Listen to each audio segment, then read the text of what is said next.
এইবার এই কাঠ দিয়ে শসা কাটতে হবে। এটা কোনো ব্যাপার না।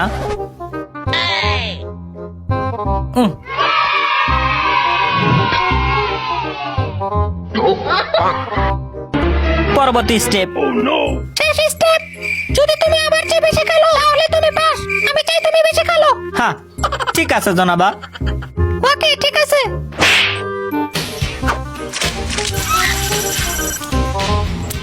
এইবার তোমার পালা।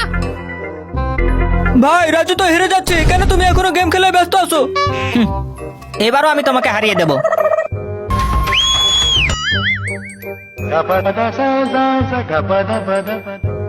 চোখের পলক ফেলবে না।